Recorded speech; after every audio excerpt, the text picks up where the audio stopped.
Hey all, I was working on the air scoop for this Ju-52, and all I'm doing here is taking a bit of, I think it's 60x60 styrene stock, and just using a file and shaping it.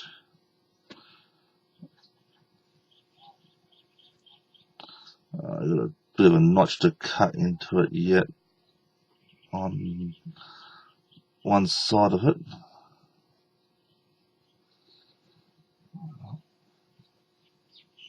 But I should be very close to finishing this.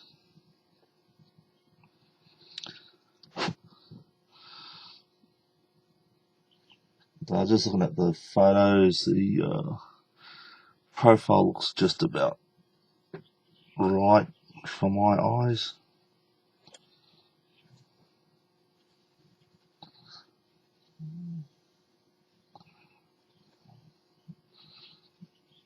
You guys aren't going to see much because my fingers are in the road. I'm just going to support this before it breaks off and it flies onto my desk somewhere.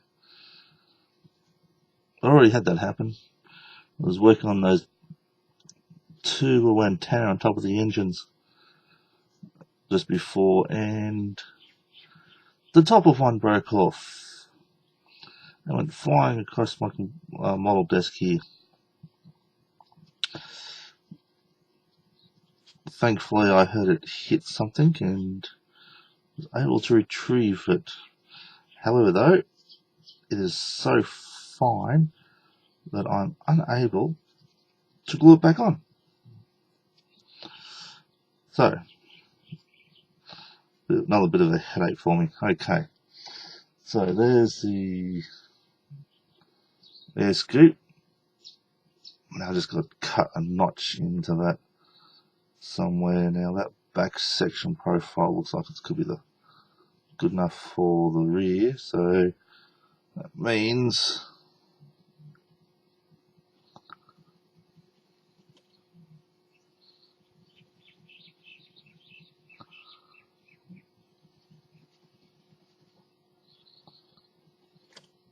a notch there for the air scoop.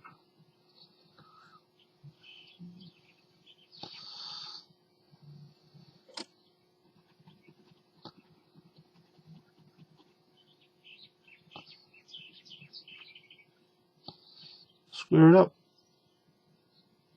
Yeah, that looks right. Okay. So, that's just me shaping the air scoop out.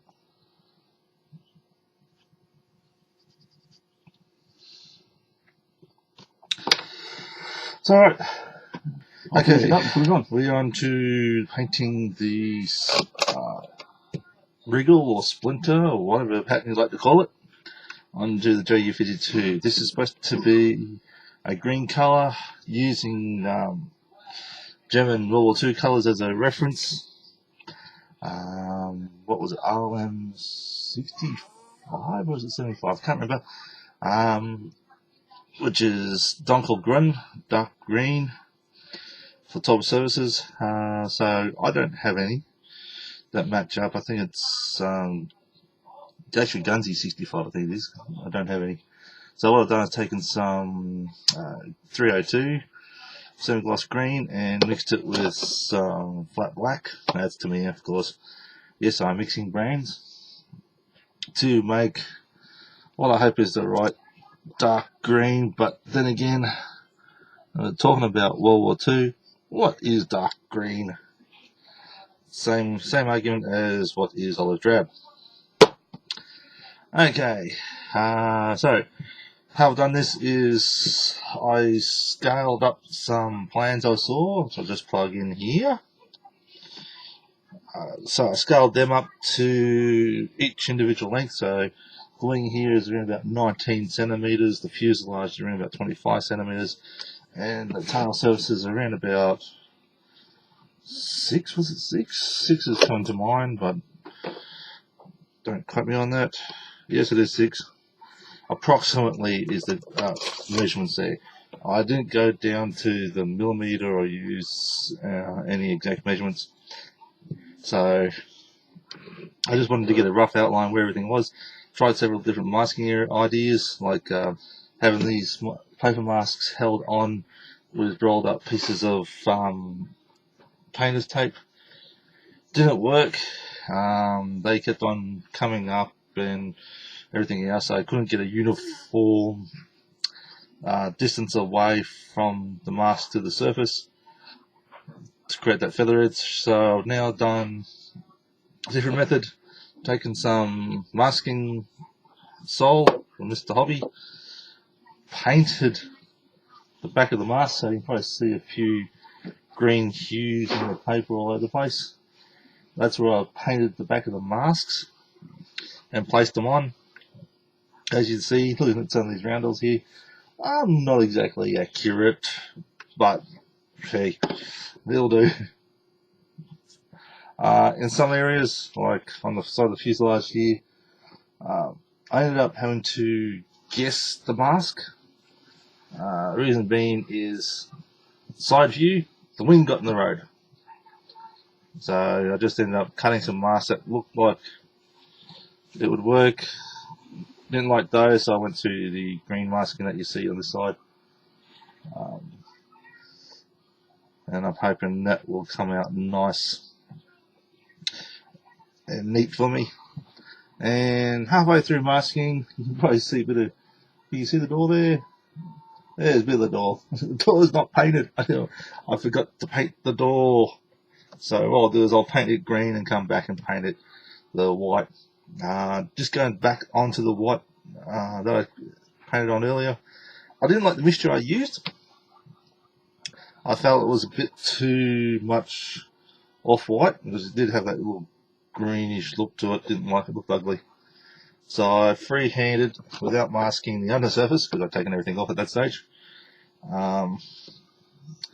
XF72, sorry, XF2, not 72, and just airbrushed over top of it,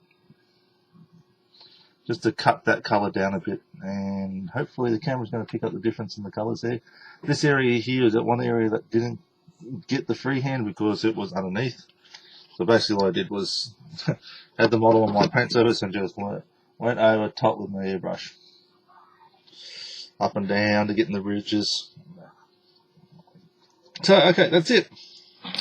5 minutes away from the paint booth, so I'll come back with an update very shortly. Alright, this is taking a bit longer than I expected, and because I'm actually doing other things besides modelling today.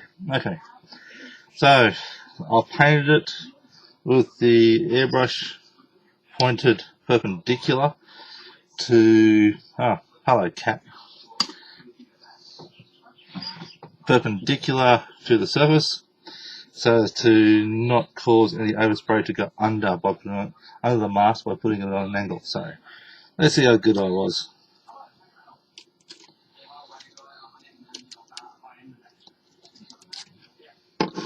Alright, so I just got a few areas where I've got to remove the masks. I'll do that with a bit of cotton bud. Where's my cotton bud? Here it is. So the liquid mask has stuck on. Then again, some of these liquid mask parts have been on for about almost 24 hours.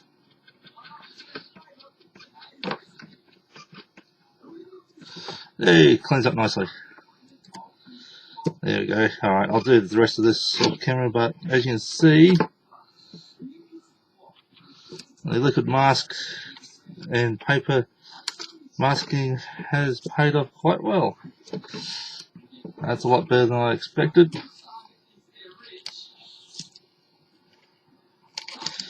Actually, the test will be, let's move on to one of these fuselage parts here.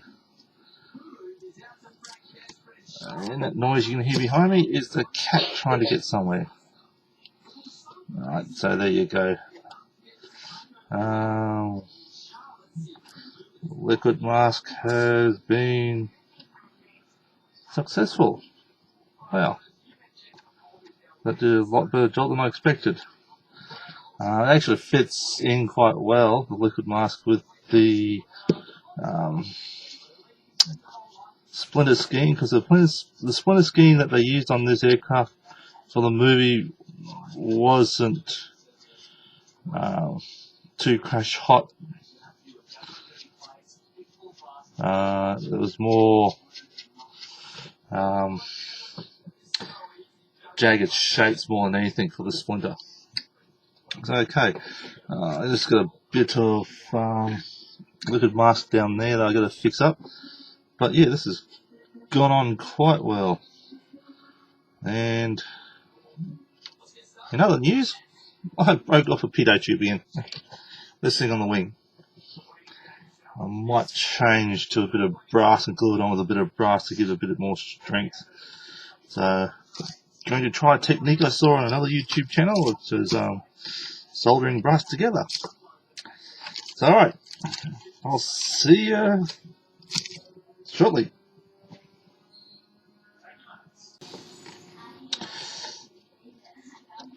Okay, I've finally removed most of the masks. However, though, I have created another problem by the looks of it. Paint's lifting. This is primed before I painted. It appears the liquid mask has decided to react with the underlying paint and start lifting. So, I've got to figure out what to do here. Yeah, don't know what to do on that one. I'll probably end up having to repaint and remask. I don't know yet.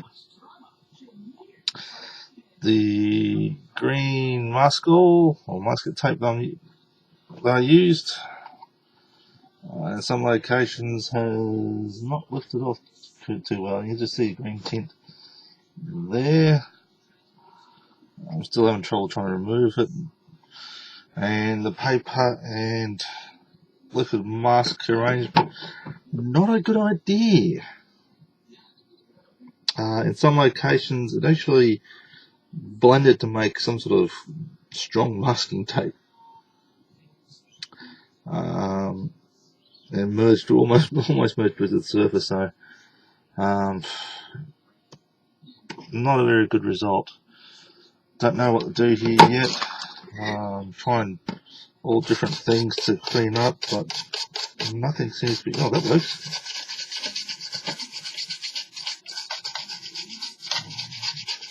I think I found the problem with my cleaning up was I was using a cotton bud to rub everything off, working in small sections to do it, but I normally use a toothbrush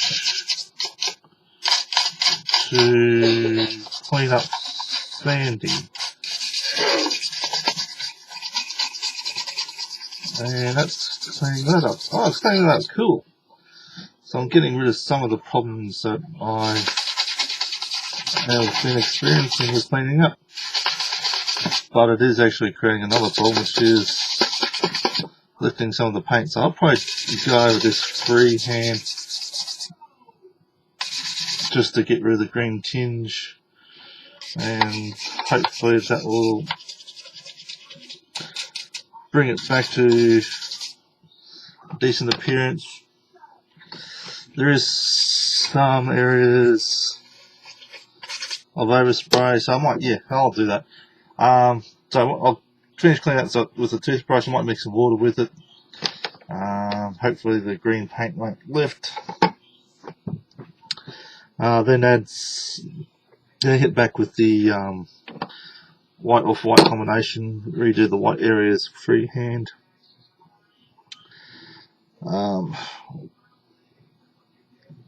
Thinking in hindsight, maybe I should have used silver over top of the primer, because this is starting to look like a bit of weathering. I could replicate weathering through here.